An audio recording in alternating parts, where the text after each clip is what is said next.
How to build your e-commerce mailing list. Hello, welcome and thanks for choosing this video course. In this video, we're going to talk about how to build your e-commerce mailing list. First of all, let's talk about the strategies. Here's the deal, and it should go without saying. If you're running any kind of business, online or off, you need to stay in communication with customers, potential customers, and website visitors. So you need a list. You must build a list of people who are not your customers yet. Use an exit intent pop-up to capture emails. Some of you might think that's obvious, and it should be obvious. It's actually fundamental. Surprisingly, though, we have worked with multi-million-dollar companies who put little to no emphasis on list building. The most effective way we've found recently of capturing emails is to use an exit intent pop-up. First, you need to create an offer in exchange for an email, whether it's a discount, free shipping, or credits, and then identify all opportunities to capture an email and add an exit intent pop-up to your website. Don't just collect emails. Indoctrinate and then ascend. And now you're getting opt-ins to your email list. What you need to do now is teach them about who you are. Don't start blasting off discount emails or new product emails the minute they sign up. And don't just add them to your weekly or monthly newsletter list. Just like any new relationship, they need to get to know you. Who are you? What do you stand for? What's your purpose? What should they expect from you? You might think that one email will do the trick, but in reality, indoctrinating a new lead could take a few get-to-know-us emails, just like any new relationship. You need to list out who you are, what you stand for, your purpose, what they should expect from you, and anything else that you think would help a new subscriber get to know you.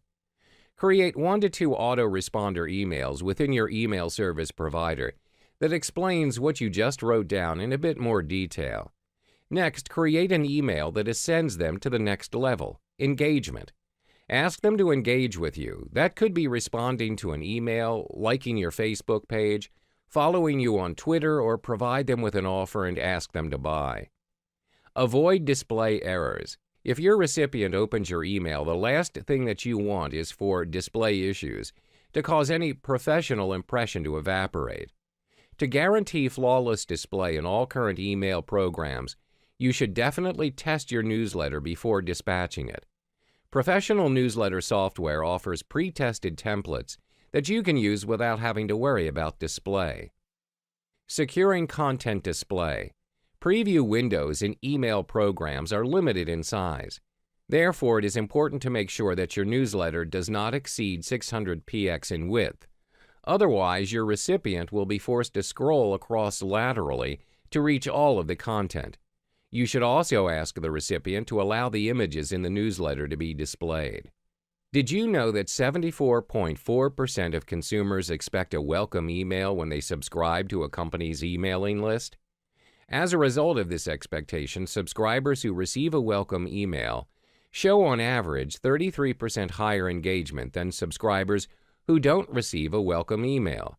This engagement translates to 4 times more open and 5 times more clicks than standard bulk newsletter promotions.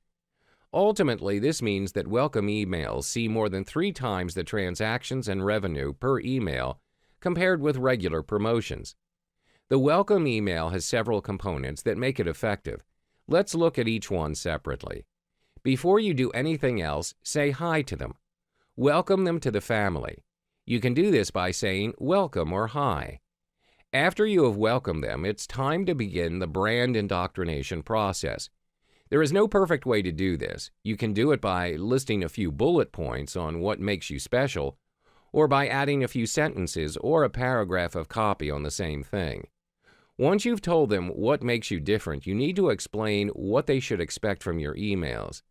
The details will vary from company to company, but the goal is still the same. Tell them what happens next so they know what to expect from you. Regardless of whether you offer anything in exchange for their email address, you should make them an offer in the welcome email. If you don't want to give them a discount, give them free shipping, a free gift, or some amount of points. Just give them something and make sure you communicate it clearly in the email with a big bold text and a button that stands out. Finally, add links to your social profiles at the end of the email. whether this means social icons linked to your profiles on each social platform or asking them to like you or follow you on any social media platforms. Nurture emails all share one quality. Their goal is not to sell. If you keep that in mind, you'll be a good nurturer. Think about it this way. Your customers have other problems in their lives aside from the problems that your product solves. Most companies focus solely on selling their products. They don't care about the other problems their customer has. Here are some specific ideas for you to nurture emails. Brand indoctrination. One of the best things you can do with nurture emails is to continue your brand indoctrination process. Ideally, all the following ideas should be designed to fit into and reinforce your brand. Education. I speak to a lot of online retailers and e-commerce companies who don't believe that it's possible to educate their prospects and customers. They're selling kitchen knives or soap or automotive parts. They can only write so many emails about their products, and then what? They run out of ideas. Entertainment. Funny cat videos, songs you're listening to around the office, the latest joke you heard, it's all fair game for entertainment in nurture emails. Of course, what you can share will depend on your brand, but keep in mind that providing entertainment is a great way to stand out from the hordes of boring companies out there. Stories. You can tell stories about your business, where and how it got started, and what drives you today. You can also tell stories about your employees and your customers. Customer stories are great. However, you need to be careful to avoid overselling the testimonial or story. This is the easy part. You've welcomed your subscribers into your tribe. You've warmed them up with content, brand indoctrination, and more. You've even made a few soft offers to people in the content of your emails. Now it's time to sell and sell hard. The goal? Get people to make their first purchase. Creating promotions is relatively straightforward. First, you pick an offer, create an email, and then send it out. Whenever you make some kind of special offer, include a reason for the offer. Don't offer a discount without any reason. Instead, tell them it's because you bought too many and now you need to clear space in your warehouse.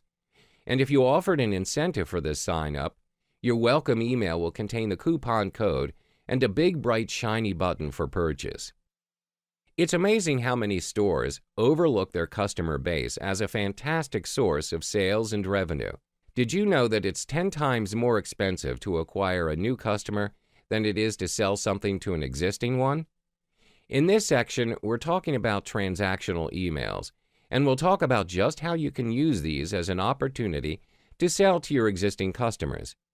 Optimizing your transactional emails is easy. Take your default email receipts, your shipping and order confirmations, and add the following. Upsells and cross-sells.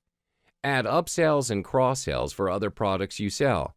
If possible, customize these recommendations like Amazon does. For example, people who bought this also bought. Brand indoctrination. The brand indoctrination should never really end.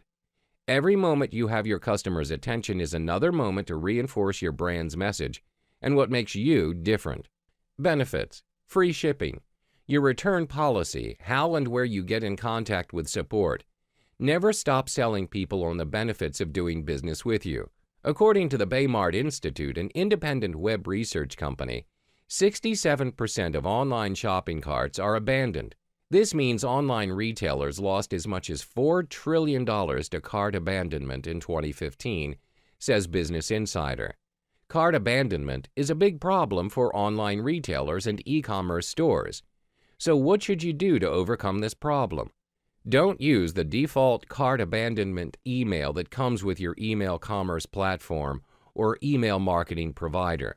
You'll get much better results if you customize the emails and send more than one. We like to send 3 emails. Email 1 reminder. The first email is just a reminder. Unfortunately, most companies offer a discount in their first email. This eats into revenue unnecessarily, as some people just need a simple reminder. Show them a photo of the product that's in their shopping cart and give them a link to return to your website and complete their purchase. Email 2, objection. No discounts yet. In this email, we attack one or several objections. The objections might come from a simple common sense thinking. That is, maybe they don't know we offer free shipping, or research and data. That is, based on survey responses and support requests. Email 3, discount.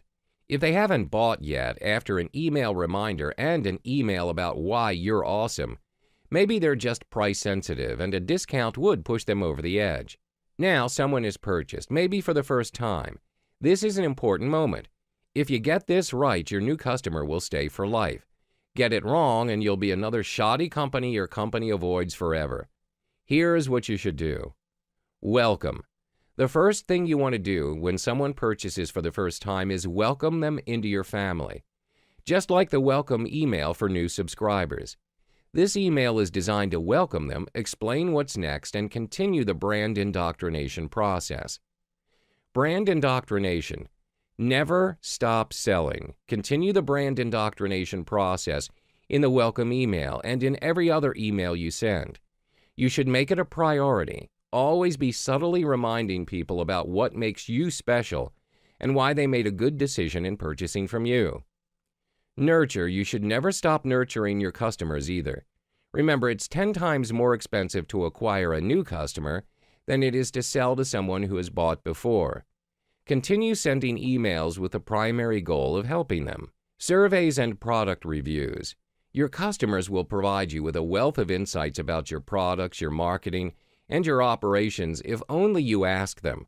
Remind people to leave product reviews. Send them surveys to find out what products they'd like to see more of and to discover why they decided to buy from you instead of your competitors. And lastly, the stage 3 of the campaign would be the re-engagement campaign. Over time, people are going to begin ignoring you. They'll stop opening your emails, they'll stop clicking your links, and ultimately that means they'll stop buying your products. Fortunately, there's a nifty category of email marketing campaigns we can use to reactivate and re-engage people. That's where re-engagement emails come in.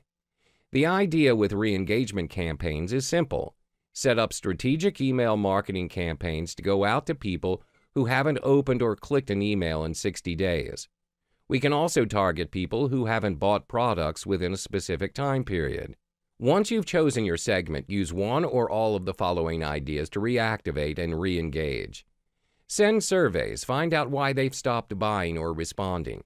People disengage for a reason. Send them an email and ask them why they stopped responding to your emails, whether opening, clicking, or buying. Offer an incentive for completing the survey to increase the number of responses you receive. Offer incentives for visits. Get people clicking on links to get to your website. Link to a blog post. Create a simple game which gives them a coupon if they win. Great for sweepstakes-style businesses. Or create a video and give people something if they watch the video until the end. No-brainer promotions. If someone has stopped responding, there's a good chance you're just not making the right kind of offers. Maybe they want bigger discounts. Maybe they want products they can't find anywhere else. Maybe they want additional benefits like a rewards program. For example, instead of your normal discount of 10% off, try offering 50% off or 75% off in order to engage the person to repurchase.